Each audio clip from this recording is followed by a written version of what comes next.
السلام علیکم ناظرین، آج کا جو ٹاپک ہے جس پہ میں گفتگو کرنا چاہتا ہوں وہ ہے علماء کرام کے حوالے سے جتنے بھی ہمارے مسالک اور جتنے بھی ہمارے اعتقادی اختلافات ہیں یا علماء کے ایک ایکڈیمک یا علمی اختلافات ہیں، وہ تو بظاہر جو اختلافات ہیں وہ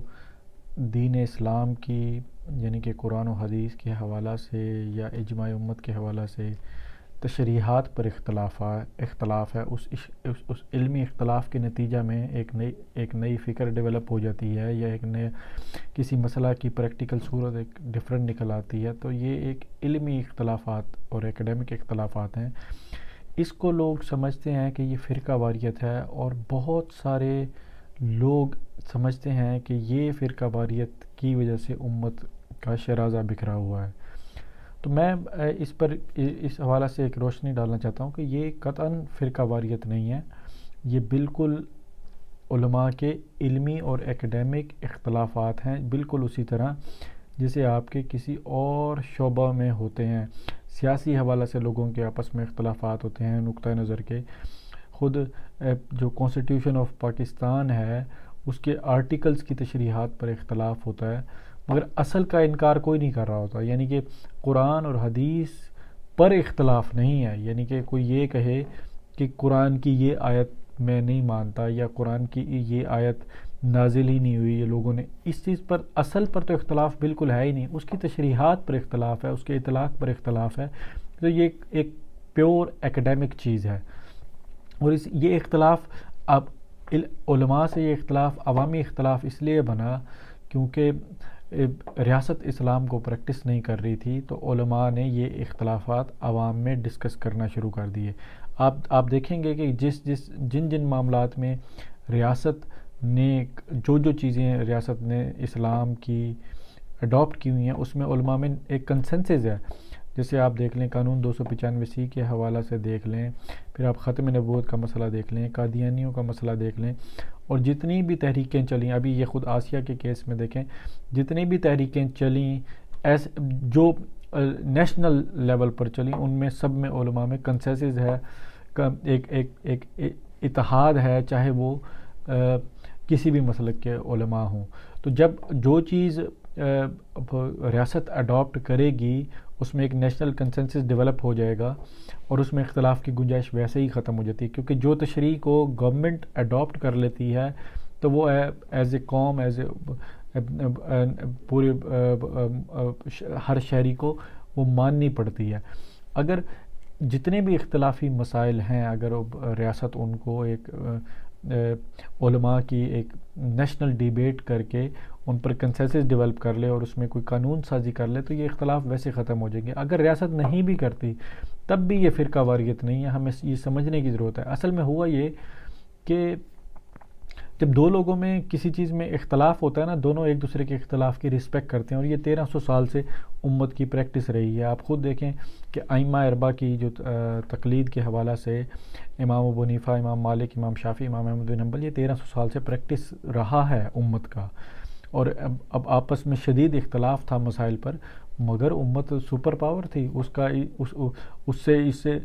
ایکڈیمک اختلاف سے تو اس کا کوئی لینا دینا نہیں ہے۔ اور حرم شریف میں 4 مصلے پراپر ہوتے تھے، 4 فقہا کی علیحدہ علیحدہ نمازیں ہوتی تھیں، کوئی مسئلہ نہیں۔ یہ ایکڈیمک اختلاف ہے، آپ کہتے ہو میں اس طرح پریکٹس کرنا چاہتا ہوں، دوسرا کہتا ہے، دونوں کے پاس دلیل ہے، ایسی بات نہیں ہے۔ مگر ہوا یہ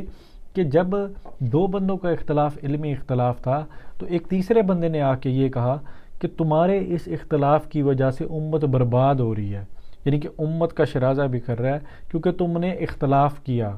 تم نے امت کو ڈیوائیڈ کر دیا، تم نے امت کا بیڑا غرق کر دیا۔ اب ان دونوں لوگوں نے کیا رسپانس دیا؟ اس نے کہا میں تو صحیح ہوں، یہ والا بندہ غلط ہے، یعنی میری تشریح صحیح ہے، دوسرے کی غلط ہے، اور دوسرے نے کہا نہیں میری صحیح ہے، دوسرے نے غلط۔ وہ جو الزام لگا نا علماء کے اس ایکڈیمک اختلاف کا، اس کا نتیجہ یہ نکلا کہ سب نے ایک دوسرے کو غلط کہنا شروع کر دیا، کیونکہ آپ ان کے اوپر اتنا بڑا الزام جو لگا رہے ہیں کہ بھائی تم نے اختلاف کیا جس کی وجہ سے یہ سارا امت کو نقصان ہوا، امت ٹوٹ گئی، حالانکہ یہ الزام لگانے والے کی شرارت تھی، ورنہ آپ اگر ان کے اوپر سے یہ الزام اٹھا لیں تو کوئی بھی یہ نہیں کہتا کہ دوسرے کی رائے کو میں نہیں مانتا، اب آج بھی ایسے بہت سارے علماء موجود ہیں جو ایک دوسرے کے سٹیجز پہ بھی جا کے بولتے ہیں اور ایک دوسرے کی رائے کا احترام بھی کرتے ہیں، پر جب آپ ان کو اتنا بڑا الزام دے رہے ہیں، آپ کسی پولیٹیکل پارٹیز کو بھی دیکھ لیں، حالانکہ وہ تو ریاستی طور پہ ان کی جو معاملات ہوتے ہیں، آپ ان کو بھی یہ الزام دے لیں کہ بھئی یہ جو دو جماعتیں ہیں یا جو آپ کی رائے ہے نا، اس کی وجہ سے پاکستان کا نقصان ہوا ہے، دیکھیں وہ آپ کو کیا جواب دے گا۔ وہ یہی ثابت کرے گا کہ میری رائے ٹھیک ہے، وہ آپ کی رائے کا احترام نہیں کرے گا۔ تو یہ انگریزوں نے علماء کے علمی اختلاف کو، جب یہ سب کانٹیننٹ میں ہے، اس کو یہ ہوا دی کہ یہ فرقہ واریت ہے، اور یہ پھر اس کو اتنا زیادہ پروپیگیٹ کیا گیا میڈیا کے تھرو، اور آج تک یہ اس بات پر ہی ہمارا میڈیا بتا رہا ہے کہ یہ علماء یہ جو رفع یدین کرتے ہیں یا جو نہیں کرتے ہیں نا، یہ بڑا شدید اختلاف ہے، اس کی وجہ سے امت کا بیڑا غرق ہو گیا۔ جو یا رسول اللہ کہتے ہیں جو نہیں کہتے، یہ بڑا شدید اختلاف ہے، اس لیے امت کا بیڑا غرق ہو گیا۔ جب اتنے ظالمانہ الزام لگائیں گے علماء پر، تو ان کا رسپانس یہی ہوگا نا، میری رائے ٹھیک ہے، یہ فلاں کی رائے غلط ہے۔ اور پھر علماء بھی اس کے اندر آ گئے، علماء بھی اس چیز کو اب ہضم کر چکے، مان چکے کہ واقعی یہ فرقہ واریت ہے۔ حالانکہ قرآن اور حدیث کے دلائل میں دیکھیں، آپ کو کہیں بھی نہیں ملے گا کہ علماء کا علمی اختلاف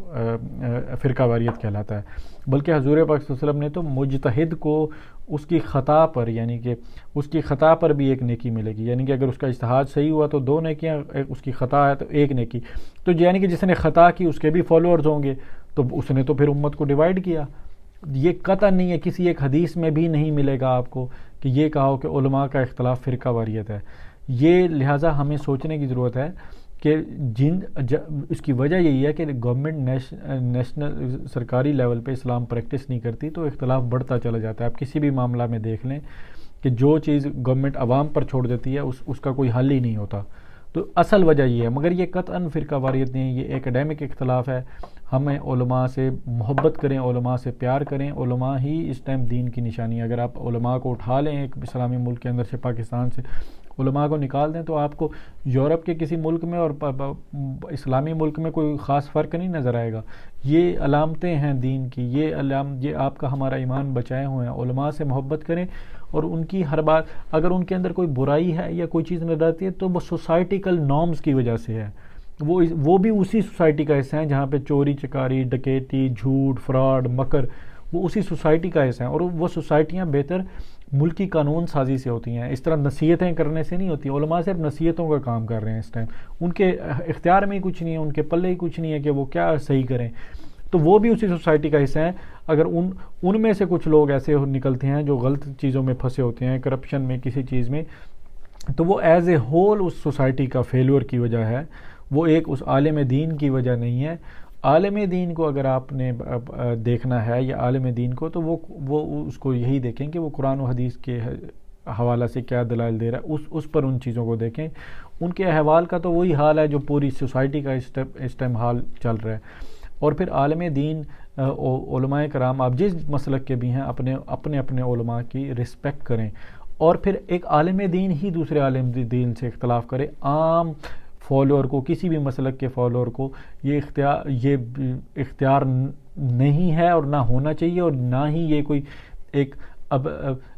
اچھی بات ہے کہ ایک عام آدمی جس کے پاس نالج نہیں ہے، وہ کسی عالم دین کو غلط کہہ رہا ہو یا غلط ثابت کرنے کی کوشش کر رہا ہو یا غلط پروپیگیٹ کر رہا ہو، اس کی نیگیٹو چیزیں ڈھونڈ کے۔ تو یہ ہر علماء کا بہت بڑا درجہ ہے۔ رسول اکرم صلی اللہ علیہ وسلم نے بنی اسرائیل کے انبیاء سے تشبیہ دی ہے علماء کرام کو۔ تو یہ ہم خاص خیال رکھیں، ہم سب نے قبر میں جانا ہے، ہم اپنی نفرت یا اپنے مسلک کی عقیدت میں یا اپنی رائے کی عقیدت میں ہر عالم دین کو غلط مت کہیں۔ علماء کا جو اختلاف ہے ان کا وہ آپسی اختلاف ہے، وہ عوامی اختلاف نہیں ہے، اور ایک ایسا آدمی جس کے پاس علم ہی نہیں ہے وہ علماء سے ویسے ہی اختلاف نہیں کر سکتا۔ اور علماء میں بھی جو ایسے لوگ ہیں جو اس علمی اختلاف کو یا اس کو یہ کہتے ہیں کہ یہ فرقہ واریت ہے، وہ بھی اپنی اصلاح کریں۔ یہ قطعاً فرقہ واریت نہیں ہے، آپ اپنے اوپر سے یہ الزام اٹھا لیں، یہ فرقہ واریت نہیں ہے، کیونکہ آپ نے یہ چیز بھی اختیار کر لی، اس لیے گورنمنٹ اب کبھی بھی اسلام کا نفاذ نہیں کرے گی، کیونکہ گورنمنٹ اور ریاستیں تو اب یہی سمجھ رہی ہیں نا کہ آپ کا اختلاف فرقہ واریت ہے، تو ہم کون سا اسلام اختیار، یعنی کہ ٹوٹل تشریح ہی غلط چلی گئی، ٹوٹل تاثر ہی غلط چلا گیا، آپ بھی اصلاح کریں۔